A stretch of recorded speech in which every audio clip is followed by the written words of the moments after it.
بسم اللہ الرحمن الرحیم۔ السلام علیکم دوستو۔ خانہ کعبہ کا پہلا حج کب ہوا اور پہلا حج کس نے کیا ہے؟ جب حضرت ابراہیم علیہ السلام کو حکم الہی ہوا کہ مکہ کی طرف جاؤ تو آپ حضرت ہاجرہ حضرت اسماعیل علیہ السلام کو لے کر روانہ ہو گئے۔ اس مقام پر پہنچے جب اب مکہ واقع ہے، یہاں نہ کوئی عمارتی نہ پانی تھا اور یہاں نہ کوئی رہتا تھا، درختوں کے نام پر صرف بلبول وغیرہ کی جھاڑیاں تھی۔ حضرت ابراہیم علیہ السلام نے بیوی بچوں دونوں کو یہاں بٹھا دیا، ایک مشکیزہ پانی کا اور کھجوریں پاس رکھ دی اور پھر آپ شام کی طرف چلے گئے۔ حضرت ابراہیم علیہ السلام دوسری بار مکہ آئے تو قیام نہ کیا، لیکن جب تیسری بار تشریف لائے تو حضرت اسماعیل علیہ السلام سے فرمایا کہ بیٹا، اللہ تعالیٰ نے مجھے ایک حکم دیا ہے۔ حضرت اسماعیل علیہ السلام نے کہا تو اطاعت کیجئے۔ پوچھا کیا تو میری مدد کرے گا؟ کہا کیوں نہیں؟ حضرت ابراہیم علیہ السلام نے کہا اللہ تعالیٰ نے مجھے حکم دیا ہے کہ یہاں ایک گھر بناؤ۔ گھر کی تعمیر شروع ہوئی۔ حضرت اسماعیل علیہ السلام پتھر لاتے جاتے اور حضرت ابراہیم علیہ السلام بناتے جاتے تھے۔ جب تعمیر ذرا بلند ہو گئی تو حضرت اسماعیل علیہ السلام ایک پتھر اٹھا کر لائے تاکہ حضرت ابراہیم علیہ السلام اس پر کھڑے ہو کر تعمیر کریں۔ یہی مقام ابراہیم ہے۔ دونوں باپ بیٹا دیوار اٹھاتے جاتے تھے اور دعا کرتے جاتے تھے، اے پروردگار ہم سے قبول فرما، تو سننے اور جاننے والا ہے۔ انہوں نے اس گھر کی تعمیر نہ مٹی سے کی اور چونے سے، بس پتھر پر پتھر رکھتے چلے گئے، نہ اس کی چھت بنائی نہ دروازہ۔ بعد میں مختلف ایام میں پھر بیت اللہ کی تعمیر ہوئی۔ قریش نے بھی تعمیر کی، ان کے بعد بھی ہوئی۔ کہتے ہیں اس وقت حضرت اسماعیل علیہ السلام کی عمر 20 سال تھی۔ حضرت ابراہیم علیہ السلام نے بیت اللہ کے پھیلاؤ میں حجر کو حضرت اسماعیل علیہ السلام کی بکریوں کا بارہ بنایا تھا اور اس پر پھیلاؤ کی چھت ڈالی تھی۔ پہلے بیت اللہ کی جگہ ایک سرخ ٹیلا تھا، اکثر سیلاب ادھر ادھر سے اسے کاٹتا رہتا تھا۔ جب حضرت ابراہیم علیہ السلام تعمیر کعبہ سے فارغ ہو گئے تو حضرت اسماعیل علیہ السلام سے ایک ایسا پتھر لانے کو کہا جو آغاز طواف کے لیے نشانی کے طور پر استعمال ہو سکے۔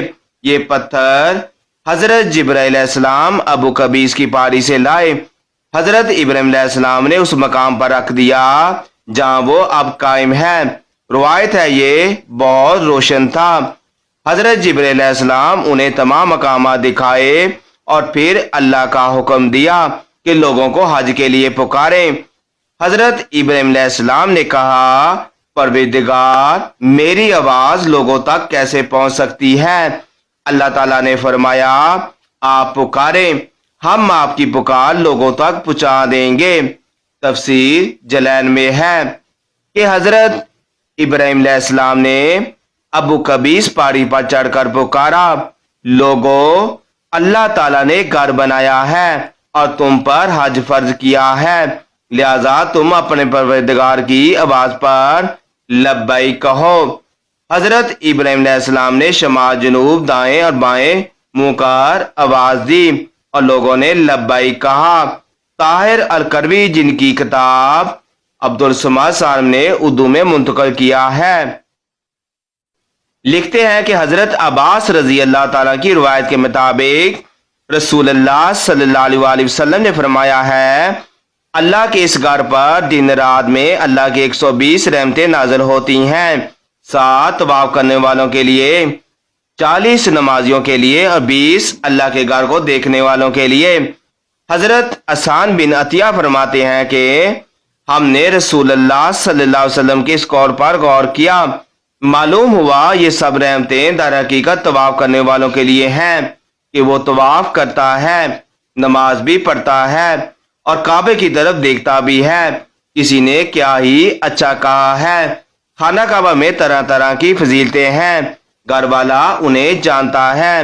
جو کوئی یہاں اپنی خطاؤں سے ڈر کر آیا اللہ اس کی حفاظت کرتا ہے۔ طاہر الکروی لکھتے ہیں خانہ کعبہ 11 بار تعمیر ہوا، فرشتوں نے بنایا، حضرت آدم علیہ السلام نے بنایا، حضرت شیس علیہ السلام نے تعمیر کی، حضرت ابراہیم علیہ السلام نے تعمیر کی، املاکہ نے بنایا، جرم نے تعمیر کیا، کسا نے تعمیر کیا، قریش نے بنایا، عبداللہ بن زبیر رضی اللہ تعالیٰ نے تعمیر کیا، حجاج نے بنایا، پھر سلطان مراد رابعہ نے بنایا جو آل عثمان میں سے تھا۔ قریش کی جانب سے تعمیر 9 رسول اللہ صلی اللہ علیہ وسلم کے زمانے میں ہوئی تھی۔ قریش نے تعمیر کے لیے جو حلال مال جمع کیا تھا وہ کافی نہ تھا، اسی لیے حجر کی طرف 6 ہاتھ ایک بلد جگہ کم کر دی گئی تھی۔ حجر کے پیچھے ایک چھوٹی سی گول دیوار بنا دی تھی تاکہ لوگ اس کے باہر طواف کریں۔ کعبہ کے اندر انہوں نے 2 صفوں میں 6 ستون رکھے تھے جس پر چھت تھی۔ اس سے پہلے کعبہ پر چھت نہیں تھی، دروازہ ایک رکھا تھا، چھت کی بلندی 18 ہاتھ تھی۔ حضرت عبداللہ بن زبیر رضی اللہ کی تعمیر بیت اللہ کے بارے میں طاہر الکربی بتاتے ہیں، انہوں نے 3 دہ تک استعارہ کرنے کے بعد کعبہ کو بالکل زمین کے برابر کر دیا اور حضرت ابراہیم علیہ السلام کی بنیاد کو بھی کھدوایا تو دیکھا کہ وہ 6 ہاتھ ایک بلد حجر اسماعیل میں داخل ہے، لہذا آپ نے انہی بنیادوں پر تعمیر کی۔ ایسا انہوں نے حضرت عائشہ صدیقہ رضی اللہ تعالیٰ کی ایک حدیث کی بنا پر کیا۔ حضرت زبیر رضی اللہ تعالیٰ نے کعبہ کی بلندی 27 ہاتھ رکھی تاکہ عرض کے مناسب ہو جائے، ایک دروازہ داخلے کے لیے ایک بار جانے کے لیے بنایا، دونوں دروازہ سطح زمین کے برابر تھے، ہر دروازے کی لمبائی 11 ہاتھ تھی اور 2 پٹ تھی۔ آپ نے کعبہ کے 4 ستون بنائے، آپ کے زمانے میں چاروں ستون چومے جاتے تھے۔ آپ نے رکن شامی کی جانب ایک زینہ اوپر جانے کے لیے بنایا تھا اور اسے سونے سے مزین کیا تھا، چھت پر نالا رکھا تھا جو حجر میں گرتا تھا۔ جس دن کعبہ شریف کی تعمیر مکمل ہوئی وہ دن عجیب تھا، اس دن بہت سے غلام آزاد کیے گئے اور بہت سی بکریاں ذبح کی گئیں۔ حضرت زبیر رضی اللہ تعالیٰ ننگے پاؤں نکلے، آپ کے ساتھ بہت سے قریش بھی بننا تھے، حتیٰ کہ قدم کے مقام پر مسجد عائشہ پہنچے اور عمرے کا احرام باندھ کر اللہ تعالیٰ نے انہیں ابراہیم تعمیر پر تعمیر کعبہ کی رونق عطا کی۔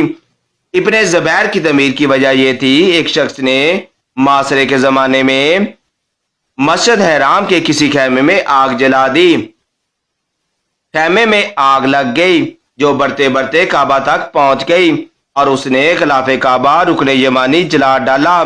یہ واقعہ 64 ہجری کا ہے۔ 10 سال بعد 74 ہجری میں حجاج نے اس بنا پر ابن زبیر نے کعبہ میں اضافہ کیا تھا، ایک دروازہ مزید بنا دیا تھا اور اسے گرا کر قریش کی تعمیر کے مطابق کر دیا۔ طاہر الکروی لکھتے ہیں کہ خانہ کعبہ کی ایک چیز عبداللہ بن زبیر رضی اللہ کی بنائی ہوئی ہے، سوائے اس دیوار کے جو حجر میں ہے وہ حجاج کی بنائی ہوئی ہے۔ اس طرح مشرقی دروازے کی چوکھٹ اور وہ اندرونی سیڑھیاں جو کعبہ کی چھت تک جاتی ہیں، عثمانی سلطان مراد رابع کے زمانے میں 19 شعبان 1039 ہجری کو صبح 8 بجے مکہ اس کے طواف میں شدید بارش ہوئی، بارش سے سیلاب حرم شریف میں داخل ہو گیا، کعبہ شریف کے دروازے کی چوکھٹ سے بھی بلند ہو گیا۔ دوسرے دن جمعرات کو عصر کے وقت کعبہ کی شامی دیواروں دونوں طرف سے گر گئی، اس کے ساتھ مشرقی دیوار کا کچھ حصہ بھی اور مغربی دیوار بھی دونوں طرف سے چھٹے حصے تک بقدار گر گئی، چھت کا کچھ حصہ بھی گر گیا۔ چنانچہ سلطان مراد نے دوبارہ کعبہ کی تعمیر کا حکم دیا، 1 سال میں یہ تعمیر مکمل ہوئی، اس طرح جس طرح حجاج نے بنوائی تھی۔ سلطان مراد کی تعمیر ہمارے لیے اس دور تک باقی رہی ہے۔